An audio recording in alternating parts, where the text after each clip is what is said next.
and welcome to Marc's Noon Show. So glad to have you with us today. By the way, I want to send out a special shout out our sponsor. This segment brought to you by Delicious Beverage. Make sure you check out Delicious Beverage and use the code Marc 2020. Get that 10%. Delicious Beverage is delicious. I know, yeah. So welcome to the show. I'm so excited about my guest this afternoon. You know how, first of all, I am a advocate for Black women, okay? I was raised by a single Black woman. I have 3 daughters. I'm married to a Black woman. I even have 2 female dogs. I am an advocate for women, especially Black women. And I love the story of this brand because in typical fashion, I'm a mom. I'm looking at these products for my baby and I'm not happy. So I'm going to do something about it. I'm going to create my own damn product to deal with what I have to deal with. The product is called Curasalve. Hope I'm saying it right. Curasalve. And here, Kelley is the creator, the CEO, the mama bear, the booger with the sugar, the head honcho, the top dog, the HNIC. Dog, right, pretty much. Kelley, you had an issue and you saw these products out there and they were jacked up. And so you decided to do something about it. So before that, tell us your backstory and how this whole thing happened. Yes, I'm Kelley, the founder and CEO of Curasalve, and here is our hero product, the organic diaper rash treatment paste. And so back in 2016, when I had my daughter, she was an infant with very sensitive skin, and she always had little red blotches on her. So I was very careful about the type of products that I use, like to moisturize her skin. And when she started solids around 6-7 months, she had bouts with food intolerance that led to diaper rash. And because of her already sensitive skin, the diaper rash was just exacerbated. And so she always had a red blotchy bum. And so I started to seek out organic diaper rash treatment options. And what I found was that the personal care market is unregulated. And so there can be a cream or product that says natural on the front, and it contains a bunch of synthetic ingredients that were irritating to her skin. And so I kept searching for something that was minimalist, an ingredient profile I could understand, and something with a thick shielding consistency that would stay on. So, a lot of creams are like lotions, and as soon as you close the diaper, they wipe off and it provides no protection. And so I stopped my search and I developed my own product that was organic and effective and had a really thick consistency to beat the rash fast. So Kelley, okay. All right. Hold up, Kelley. You just said some language. I was like, no, what now? So it's interesting, the way you approach this seem to be like you're a scientist or you're very systematic. So where did that come from? Because I'm not systematic and I'm not a scientist. I'm not a scientist either. But I would not have known where to begin. I'm an attorney by trade. And so I think with that skill set, we're always researching and seeking answers. And so, I didn't know how to develop a formula, but what I did know was how to find answers. And so really I got on Google and I started to research ingredients. And then I thought about the ingredients that I like to use. Like I put jojoba oil on my skin, coconut oil. I knew that zinc was a mineral that's a natural healer, and it's always found in diaper creams. And so I kind of put together a formula that I thought worked. And then I found a chemist, which took a really long time, with the fidelity to my model, someone that only uses organic ingredients, that wouldn't compromise with synthetics, had an FDA certified facility, and it just worked out. And so it was a lot of samples, lots of calls to chemists, lots of no's, but, I'm pretty persistent. And so I just kept going. And then, here I am. I found the right lab. And, they got the formula down, and then I decided to go for it. I love it. The fidelity to my model. You go ahead, words. So I have shout out to Kevin Reynolds, who says making our own products is the first step in freedom as Black people in America. You go ahead, Kevin. Kevin, go ahead. Kevin is yes. Yeah. I actually am part of a product called Delicious Beverage, Nice. our You have to sponsor. try it. Yeah. And oh yeah, I definitely hook you up. So Delicious Beverage is it's a tea and lemonade, and we have all these natural syrups. But I'm laughing because my friend created it, but he's a chemist, and it's just what I'm just learning is so important. Like you said, you're a lawyer, so these things, these skill sets that we have.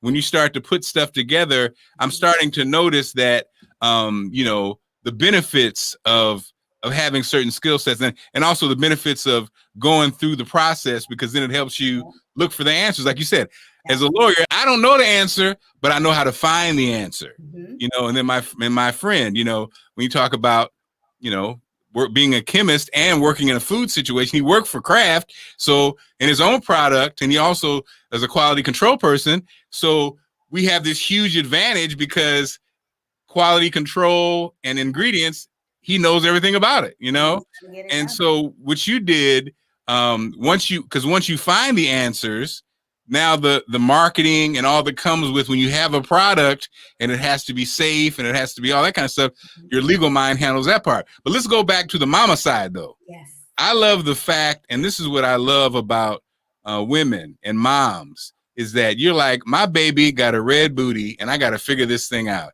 And you would not sleep until you did this. So when did you know you had the right formula? Yeah, I knew I had the right formula when, one, it worked on my daughter, who was just like the poster child for sensitive skin and issues as a baby. And then I started to give it to mom friends who were close to me, but very honest. And they knew that I was taking a leap investing in this. And I asked for honest feedback. And they said, Kelley, I like the ingredients. They all speak to me. Like I know what you're talking about, what's in the product, and then it works. And then they started using it for like alternative issues. Like I also put it on my cuticles and I put it on my knuckles, and it's been helping out. I feel like my hands are moisturized, and I'm like, okay, you know what? If that's the case, I know that you are honest with me. I know that your feedback is genuine. I think I have something here. And then, decided to go for it after that. Now, Kelley, as you notice, I actually will get off topic. So please excuse me and just say, Marc, I don't want to talk about that if we go too far away. So, Kelley, you are from Chicago. Yes. And I always say, and one of the lines that I love that Kanye says is, how do you move in a room full of no's? And let me tell you something. I'm from Springfield, Illinois. I went to school at SIU Carbondale, and my observations on my Chicago experience was, number one, Chicago to me is the blackest city in America, in that black folks are not trying to be like white folks. They are black. They say, open the door and don't worry about you judging me on saying door, right? It's like you have your own bag up. You have your own, black folks ain't trying to please nobody in Chicago. And also, like you said about your honest friends, they are blatantly honest in Chicago. It's not like when I first went, I always tell the story. I went to the student union and I said, hey, what's up? Ain't nobody say nothing to me. Okay. They didn't know me. And so 10 minutes later, when I went upstairs and I met somebody who happened to be from Chicago, and I came back downstairs and they said, hey, what's up? Because I was with somebody from Chicago. So it was an interesting dynamic.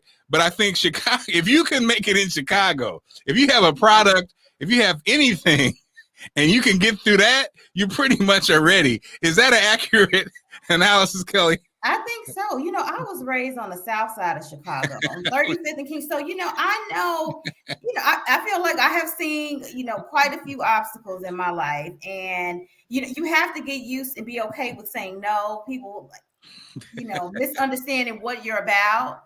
And I just keep it moving because there's someone that's interested in what I'm saying and in what I'm selling. So you're absolutely, sometimes my husband is from DC and, he says, Chicago is full of hustlers. So you are going to get it. And I think that's true, Yeah, DC to me, the DC experience is different.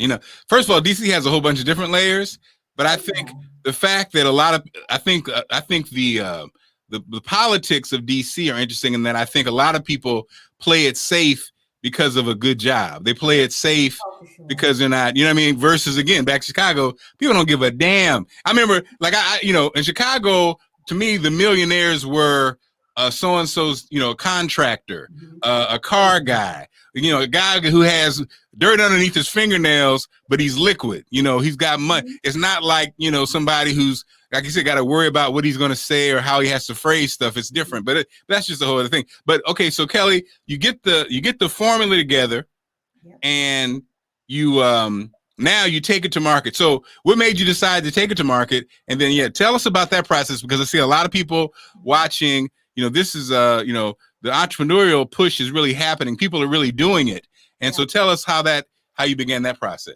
Yeah. And so, I knew when I started to develop the product for my daughter and it worked, that I wanted to bring it to market, because I think, my long-term vision for my life, 5 years ago, 6 years ago, was really to have flexibility and to have freedom. And,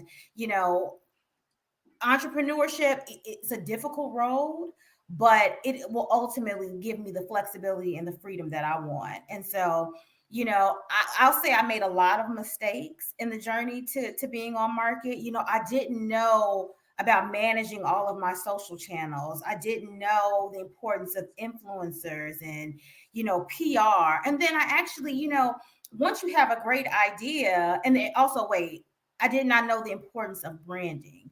Branding, when people look at your product, the look and feel, does it stand out in comparison to other products on the shelf? Is it physically attractive? That's important. It's important if you want to sell to buyers. It's important when you're creating your visuals for your website. So I would say definitely invest in branding, making sure your logo and your packaging, stands out. And then, so I will say, in going to market, I didn't have a fully expansive business plan and network. So I kind of figured things out on my own. So I spent a lot of money on things that didn't matter, and maybe should have invested and taken my time to do things like, for example, all of my ingredients are certified organic. Now I'm going through the process to be NSF certified organic, and I have to make updates to my label. And that means I have to reprint them, when I could have actually did a little more research and finalize that before I went to market. So I would just have the same labels and not spend money and do this run and then have to get rid of it so I can meet the NSF certified organic standard. I spent a lot of money on branding teams, the people that did not get who I was as a founder, and they didn't really get the product. So it's important to work with people that know your industry. So if you're coming out with, like a tea line, work with people that have been in the beverage industry. Just like it was important for me to work with people that know the baby care industry. If you're doing natural hair, work with people with some experience there, because the lingo is different. What your consumer wants is different. And it's important to have that solid understanding before you start paying for services, and then you have to end up paying again. But I will say, most entrepreneurs and most business people that I know, they say, Kelley, I've had to spend so much money to figure out the right team.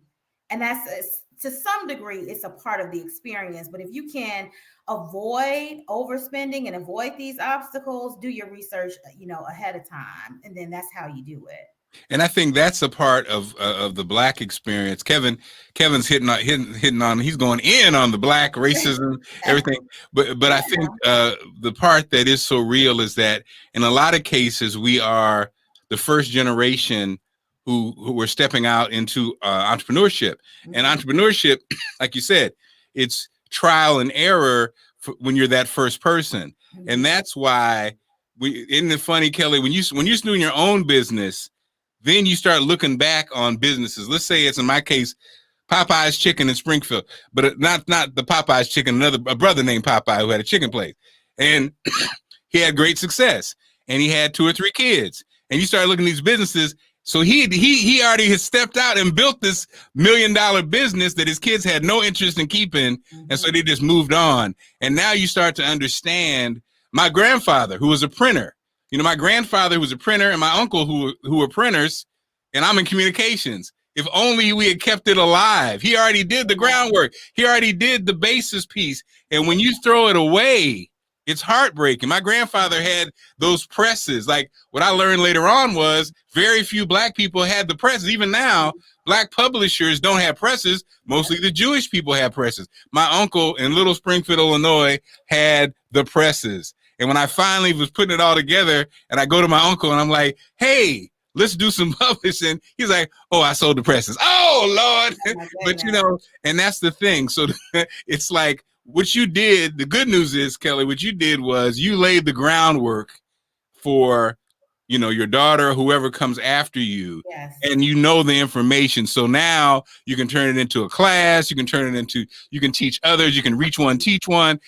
We have to take that experience and then, write your books, write your seminars, because we had a, like you said, when I was in New York, I was in New York briefly. And I partnered up a young lady, and we were going to be the Black Amazon, right? We were called Archer Pine, and we have, if you just Google Archer Pine, these interviews will come up because I did a podcast. So we had about 60 businesses like yours. Some of them were already established and been selling for years. Some of them were just hitting the market. And so we came out right around the time We Buy Black came out. Ours was a little bit more niche. Ours was a little bit more dedicated to artisans like yourself, with natural ingredients and so on, so on, so on, so. And the thing was, we got hacked and we got shut down. We got destroyed by Russian bots, and the money ran out. But the interesting thing was, a lot of the businesses that were on Archer Pine have gone on to have success, and it was great because in that space, like We Buy Black has, when you have all these people doing it, you can share a lot of great information. One of our clients was the sister this in Walmart who has the feminine products, and they did the big story. I guess it was in Target. It was a big issue, So she was one of our people, and so there's a lot of people out there. But I guess all I'm saying is that it like you said, because we're the first ones out, there's this terrain that we're not familiar with. Then what's crazy is when you start to make moves, when Curasalve starts to become bigger, those other major companies either come for you and try to shut you down, or they want to buy you. They want to buy you out. Exactly. Yeah. And I guess, in some cases, let's say, would you hold on, or would you sell it out? You know what? I had an interesting conversation with someone last week where they were like, I think there's something here. I may be interested in, an acquisition. And, right now, now is not the time, because I want to build my business up.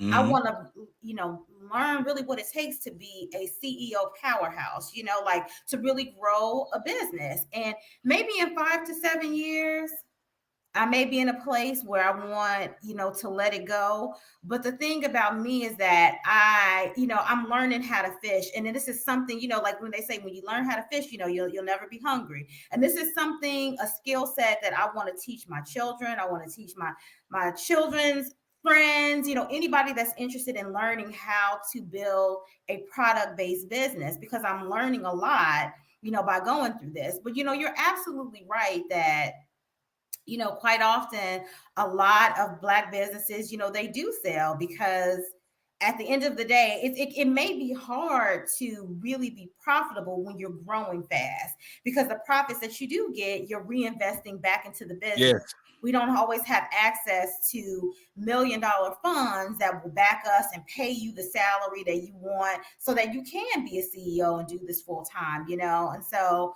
I get it why Black founders say, you know what, I've been doing this 5, 10, 15 years, and I'm ready to reap the benefits of the hard work. And so I won't say that, initially when I started, I said, oh, this is for, me and my children, forever. But then now, I think about it and I say, I see why founders do sell, because that is really when they make their money. So a lot of people going into entrepreneurship, the reality is that your business, you may make a lot of money, but when you're growing, you're always reinvesting. And so you may not be taking that big payout every day. And I think Instagram and social media kind of glamorizes entrepreneurship, when, the more that you grow, the more you have to invest. And so it may not be as lucrative on a month-to-month basis as you would like, until, you get to a certain status.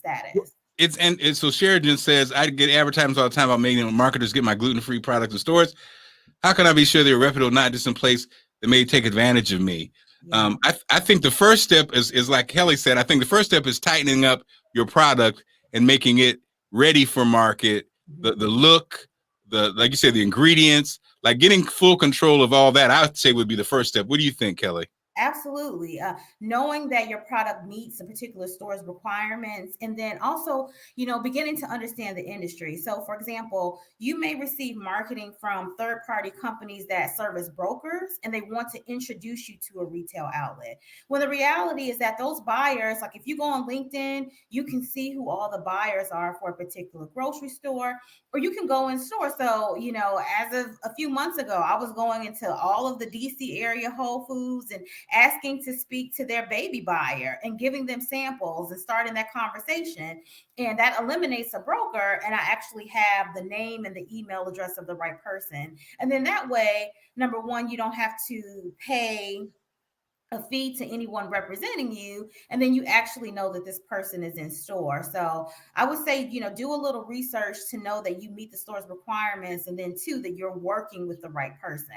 But there are some major retailers, maybe even Targets, maybe like Sprouts Market, that they put a lot of their submission info online. Yeah. And they're inundated with, people who are wanting to submit. So sometimes it may be okay to use a broker for like natural foods in that person's case, that represent brands like yours, and will go and have a one-on-one meeting in Minneapolis at Target with the right buyer and present your product to them. So, you just have to weigh your options and make sure that your product is ready for retail.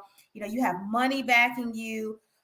That your labels, all of the requirements are there. So if you get a yes, you don't have to go back and fix anything. You can just move forward. And then if you can, start, save your money, because you'll need a lot of products to get started, and marketing dollars. So it's so many. I know I said a lot. There's so many layers to it. I'm sorry. I know. No, that's good. No, it's great. And I think, like you said, I think what's cool now though is you can do your mini I can't, my brain doesn't work anymore, but you could basically set up your retail online and use your online as a test study, incubator. So it's your incubator for the bigger situation, but you get real sales. And also you can build your client base and then engage them and test this. Do you like this label? Or do you like this label? You get some people who are on the journey with you, and they can lead you to the bigger things. But meanwhile, you're working out all the little kinks along the way, and even the stuff, as Kelley mentioned, like when you're talking about the designs and things like that, that can end up being kind of costly, and you want to make sure it's right, the colors, the website, and all that kind of stuff. So the journey ends up being kind of, it's a long journey. So don't necessarily try to hop all the way out there, because that's also what kills a lot of businesses. So you hop out there, and now Whole Foods wants 500 whatever, or a case, 2 cases, whatever it is. Now you got to figure out, how am I going to fulfill this order? So I think that would be a thing. So Kelley, does your salve, you said people use it for other uses. Yeah. So are you opening it up? Are you sticking to for this use, or are you going to open it up? So, I have been thinking about doing more marketing, because a lot of people use the paste like on their knuckles and eczema spots. And I know eczema is just so many kids are affected by it, but they, rub the paste in an area, and I'm seeing really good results. So on my website, Curasalve.com, and on social, I want to start talking more about the benefits of, the secondary benefits of the product. And then I'm branching out, with other products. So I'll be coming out this summer with a body wash, a moisturizer, actually 2 body washes, a moisturizer, and a bath and body oil. So I'm expanding the line. I'm excited about that, to give, parents a full line of organic skincare for their little ones. And hey, you can use the oil for yourself too, on your scalp, on your, natural hair, everything. So yeah, so that's exciting. So Kelley, you have amazing skin. I'm looking here, hypnotized on the Zoom through the skin. Do you know, is that just genetic? Do you have a story where you had the worst skin and one day you put your stuff on your face? I mean, what's the... So you know what?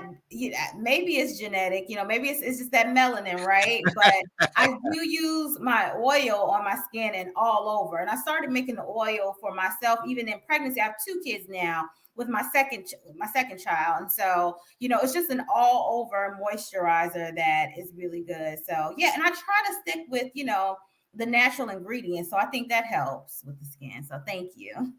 My late father-in-law used to have a gentleman who had a product, and my father-in-law was a minister. And so when the guy was in town, I mean, like every time he was in town, he would just stop by my dad's church and just give him money, tithing, give him money to basically, what you put out into the universe comes back to you. Yeah. Now that person was the brother who invented Egyptian magic.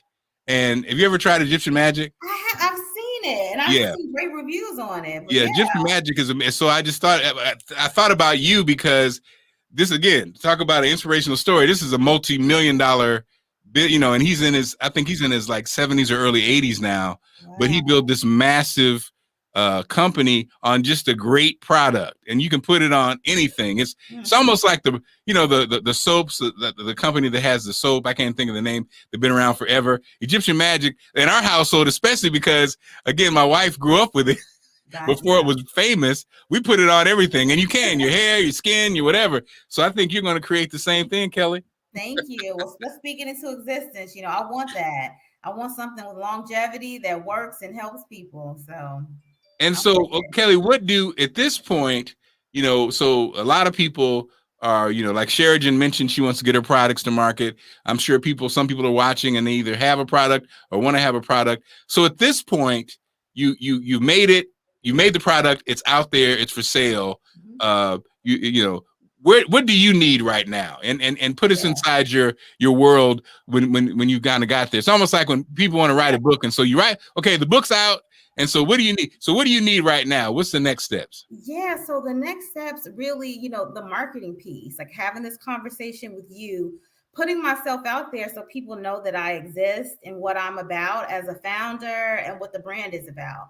I think that is just, so valuable, Instagram, Facebook, the news, whatever outlets that will have me, having that conversation will be really, really helpful. It's the marketing piece, because, I'm sold now on my website, and I was also picked up by Nordstrom. I'm sorry, I couldn't talk there. What? Wait a minute.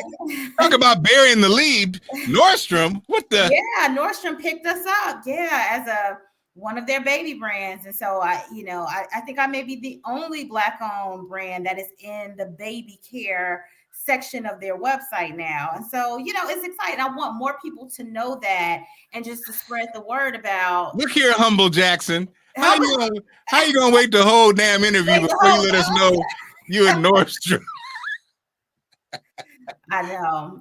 That's amazing, Kelley. Congratulations, girl. Slapping my hand in the, PR marketing field, saying like, girl, listen, you should have been saying that 20 minutes ago. But listen. You did us like the Kanye interview with Sway. Hey, Kelley, look, I had you at the all the black little shops in the, with the brothers sell the incense. We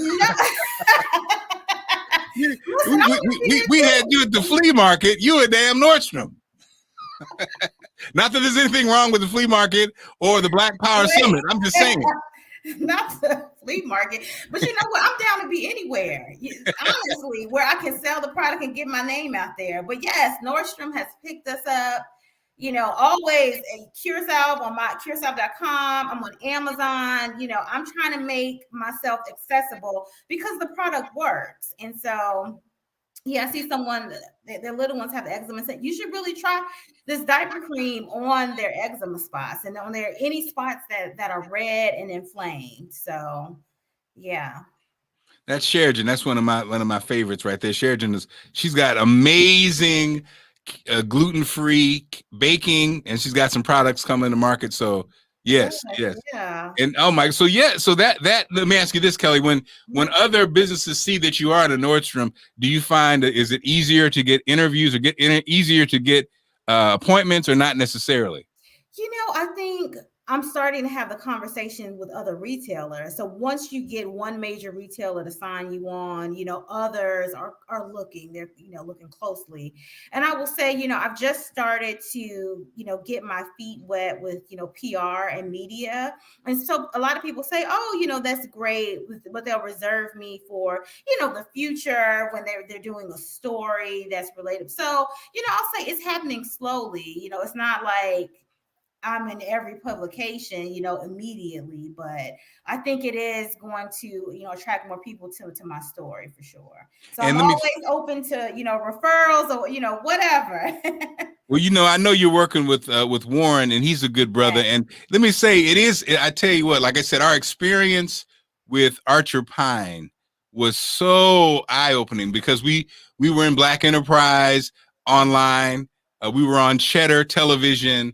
We were charting, like you said, getting that marketing push, but the money is what you really pushes you over. It takes a lot of money to market your stuff. Yeah. And in addition to the social media piece, having a very smart and aggressive social media push is very it's efficient economically. Really using your Facebook and Instagram and using those ads, that is it's effective. But it really was an interesting journey in that, realizing how much it took, because it is, you're on, we were on Black Enterprise, and like I said, we're on Cheddar TV, we're on the Black publications, but people still didn't really know about us, and you just go, wow. But it's like, this is where the work begins. Mm-hmm. And you just have to stick with it. You just have to keep pushing. And again, that product, the fact that you have a great product, that's the blessing. And that's what, and so just be patient and know that it can happen, and again, at the same time, what I was going to say was, sadly, and this is something, let's keep it real, because we talk about this. We talk, and Kevin, again, is talking about Black businesses. One of the things we experienced that was so disheartening was, people who say they can do something, but they can't. Or let's keep it real, Kelley. If you suck at something, don't come into the arena, especially if you're Black. Okay? You don't come. We can't, because we ain't got time. We don't have time to waste on people who are not good at their job. And like I said, Warren's excellent. Warren's excellent. Yes, and I love Warren. He is. But a lot of people are saying that they can market. Sheridan, you mentioned these people contacting you. Man, proof of past performance. Let me see what you've done. If you say you are marketing and promotions, let me see some of your client success stories. Let me see your access. Show me what articles you got in all these Black publications and all these other publications. We have to demand excellence at all levels. The same thing. If I'm spending my money with Kelley and I buy this product, it better look great. You're competing with everybody else. It can't be no nickel and dime label. It's got to look sharp. The consistency has to be great. It has to be a great product.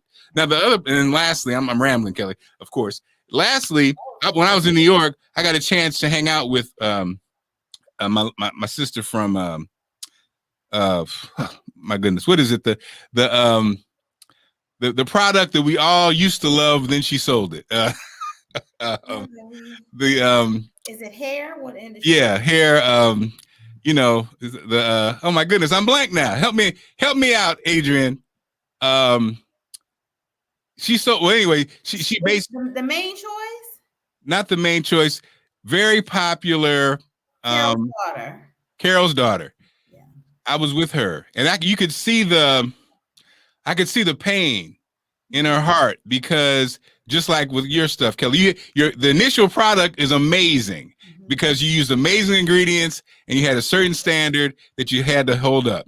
But as soon as you give it to somebody else, the first thing a big company is going to do is cut the all those certifications and all that stuff, go out the window. They're going to make it they're going to make the margins bigger, and so they're going to make the product not as good. And so it's tough because your name's still on it, but it's not that product that it was when you first started, right? And but I guess in a sense that's business and that's success in some ways. And I guess you have to cross that river when you get there. Yeah, you have to either when you sell know that you're giving away everything, and your right to product development and the future of the company is gone, or you have to negotiate that you still have an interest and have a say in the business via a board seat, but still someone will outvote you, because at the end of the day it's about profits for any major corporation. And so I know that's so difficult for her because she grew this from infancy to what Curasalve is now in every in major retailers. But that's a part of the new company that acquired them, their growth plan is to maximize profits. And so that's unfortunate, because then it goes to using less expensive ingredients. Bottom line. So, and the social media, the good news is social media now can blow you up, but also social media can also expose you. Exactly. And I think in that case, the backlash has been pretty powerful, but not just, like I said, not just Carol's daughter. It's everything. It's that is really just America. That is really capitalism. When I go to the pet store, you have a favorite dog food, right? You can only go to the little small pet store to get it. And as soon as they get sold, the same thing happens. It goes from being this great quality dog food to having a whole bunch of crap in it. But that's America. That's why they have to support, Curasalve, the mom and pops people. There we go. Are from my family to yours, that put their all into the ingredients. Like, this is your life, so we're producing the most high quality products. And so that's why you have to, read your labels and know what brand you're dealing with, and then support, women-owned business, women of color businesses. This is our community. So, yeah. Kevin was saying, he was talking about, and to be honest, Kevin, I have not seen the platform. It's like Facebook, but not Facebook. Members are worldwide. Black Spee.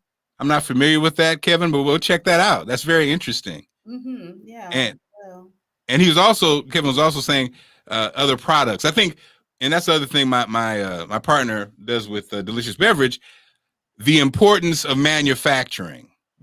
Kevin had mentioned, have you ever thought about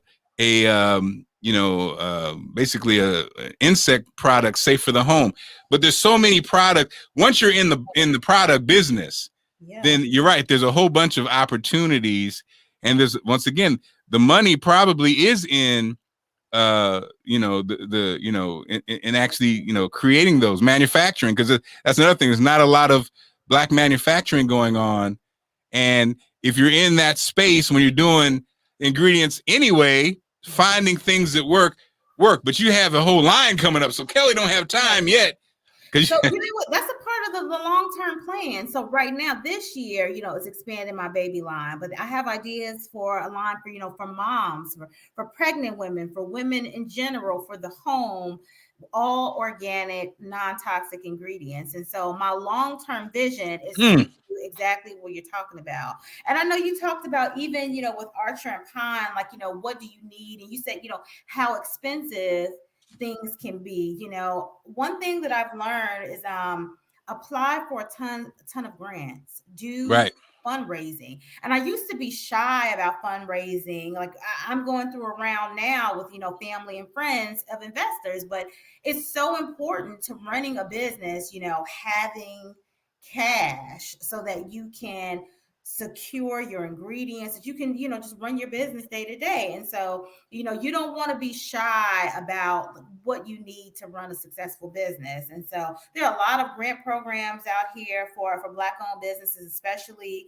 And there are a lot of people, maybe not in your immediate circle initially, but once they see you moving and gaining traction, people will be interested in, giving you the money that you need to grow and be successful. So. Well, that's the thing that I think, and you know what, by the way, Kelley, if you are interested in a manufacturer, then I can help you out, by the way. Yes, okay. Well, my man, so we just, Delicious Beverage just relocated to Atlanta Okay. from the West Coast, which the West Coast is so expensive, but Atlanta is so the costs are just it's a whole different ball game.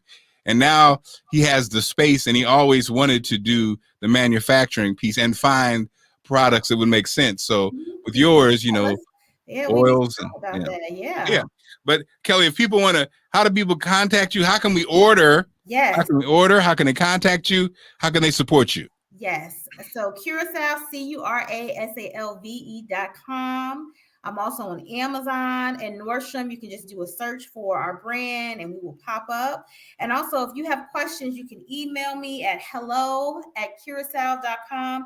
I'm happy to connect with like-minded people and support, any questions you have. I'm trying to figure it out too, but I'm willing to share what I have right now. So yeah. I love the fact Instagram. Yep. And what's Instagram? It's and then just the brand name, Curasalve. Yeah. You surprised me, Kelley. I just knew that salve came from Big Mama. Baby, come get me some of this. I thought it came from Big Mama. She had a recipe that you stole from. Know what? You know what my grandmother always used to say, she used to make different salves and she would put it in our hair because I have thick hair, just everywhere. And so when I was thinking of a brand name, I wanted something healing, and I just put it together and it popped in my head and I said, this is it. My grandmother would be proud right now.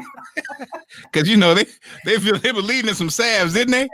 Yes, as long as it's thick and moisturizing, then you got them. So Kelley, it's been a joy. I wish you the very best. I'm gonna go get some. I'm gonna see. I ain't asking for the hookup. I'm going to Nordstrom and get me some and be proud. I'd be like, I know her.